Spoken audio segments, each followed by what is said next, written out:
What's up guys, it's Joseph and I'm back with another YouTube video, and this one is about me selling the building behind me, which I bought for $700,000 in 2020. It's doubled in value since I bought it because of what I did to the building, and I'm gonna take that money and move on to the next thing, and that's what this video is about. Let's go. Bad deals, bad deaths, bad dice, and now the demon's gone. And this your theme song, shake your fucking cheeks off. COVID hit, I stayed low and took a week off, and then I got right back to work cause I had things to speak on. My bro was locked for selling dope and now there's billions in the weed. What's the fit check? I know you spend a lot of money on clothes. You wanna do a fit check? Yeah, go ahead. Give me the details. The jacket is from Moncler. I like Moncler stuff when it doesn't say Moncler all over it. Very classy. I feel like I'm in a brown era as a brown man. This is a Moncler sweater. I like it because when you zip it up, you can't tell it's a zip up. It looks just like a regular sweater, but it actually is a zipper hidden in here. The jacket was like $2,000. The sweater was like $1,800. The shirt, this is like the softest shirt I've ever owned. It's a Tom Ford t-shirt. I don't want to tell you how much that is. The jeans are Ralph Lauren, like $100. The boots are actually high top boots. These are my favorite boots. They're Brunello Cucinelli, a little suede action. I love these boots. Give me a little height, you know, because I'm a short king. How about the jewelry? The jewelry? Oh no. The jewelry, this is, I like David Yurman. This is all David Yurman, you know? All right. Got the double cross. Don't ever double cross me. I have a I have a solid rose gold GMT Master 2 sport watch. We're on Broad Street, you know, we shouldn't be talking about that. Let's take a tour. Can we do a tour of the building? All right, let's do it.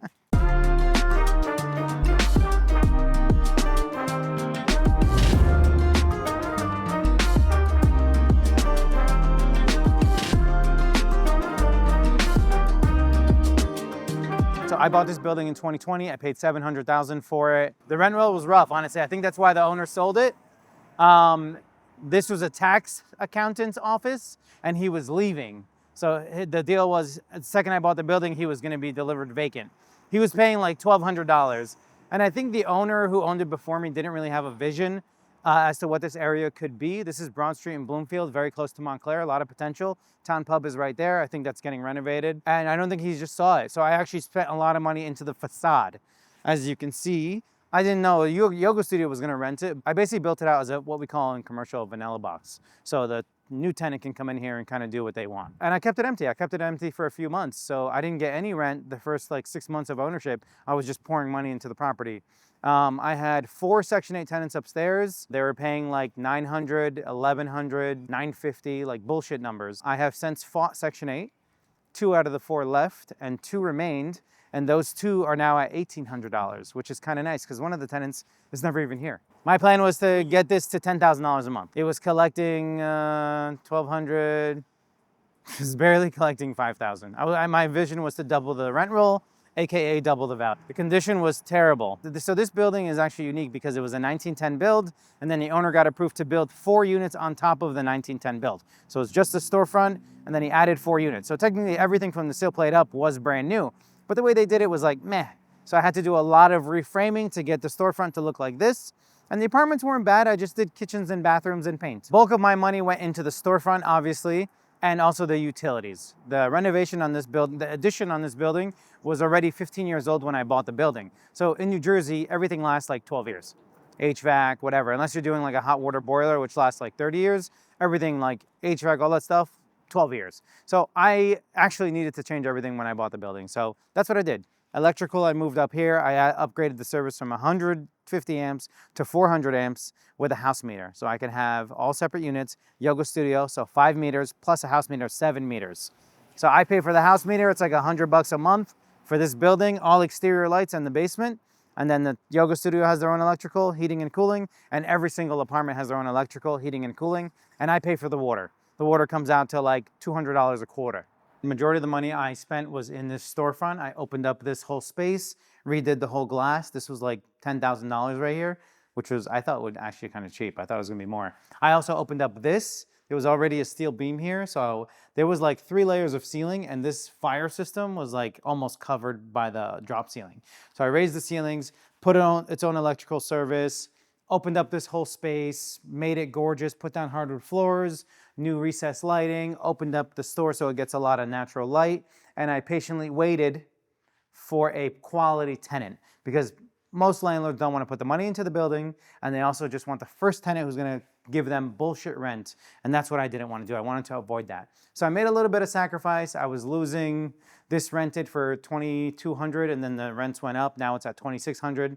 They signed a 5-year lease with a 5-year option. What is the biggest pain that you had to deal since you owned this building? A lot. I've dealt with a lot, which is why I'm asking this number, because I've dealt with all the issues.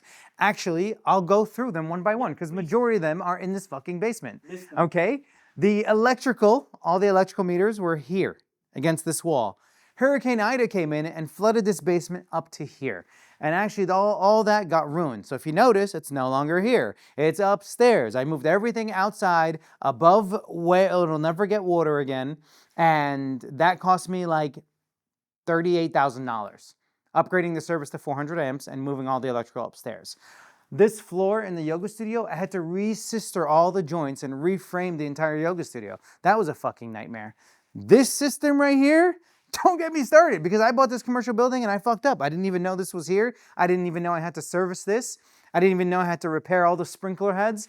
I didn't know I had to pay yearly for this service, $175 every 2 years just to monitor and service this and drain it every single 2 years. So that's a whole nother thing I didn't know about, but this was a fucking nightmare. But I did everything so the new owner doesn't have to do it. I installed a French drain. See this tarp system? So any water that hits the foundation goes in that tarp through the French drain, and 3 sealed backup battery pumps. I have a dehumidifier from Quality Basement First. That's another 20 grand I spent down here. So I have spent, oh, guess what? The waistline backed up, and that was another $26,000 for those of you that follow me on Instagram. I posted that. So I spent a lot of fucking money on this building. I probably spent like $350,000 renovating. That's besides my time, energy, effort, and headache of owning this property. So if you're buying mixed use or commercial real estate, be fucking prepared. My lesson is I don't want to buy anything older than 1980. That's my next move. And I actually want to build something brand new. But this is a great stepping stone for people who want to get into real estate, that want a constant cash flow, or maybe even people doing a 1031 exchange. My favorite thing about this building? Yes. You're going to laugh. What is it? This. Of course it is. This is a master key system. I spent a little bit of money on this. This key opens every door in this property. I love that. I don't know why. I feel like I'm the key master. Is it like what every landlord? With me. See that? No permission. I don't even need permission. Just kidding. My cousin John lives here. Apartments were nice. All 1 bedrooms. 4 1-bedroom apartments. They were getting like $950, $900, $1,100, all bullshit rents. Panel in each unit, hardwood floors, laundry. I moved the HVAC into the unit, as you can see. HVAC in here. Renovated bathroom, renovated kitchen. Not high-end stuff, but decent cabinets, nice appliances. Every single unit gets $1,800, except for the one upstairs gets $1,700. But all of these units will eventually be at $2,000, $2,100 in like 2 years. So the value is going to keep going up. So $1,800, $1,800, $1,700, $1,800, and $2,600 downstairs for the yoga studio brings it to almost about $10,000, 90-something hundred. When it was collecting like 5 before.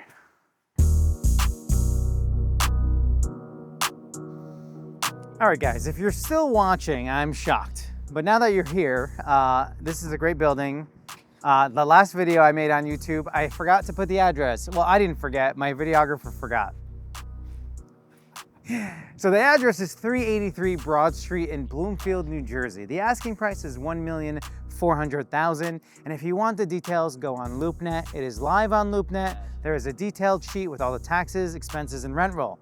So if you want to comment something useful, not "What's the address?" because I can't take that. You guys are always commenting, "What's the address?" I can't do it, all right? Also, like and subscribe. If you don't buy this building and if you don't like it, subscribe to me. You're stupid poo-poo pants.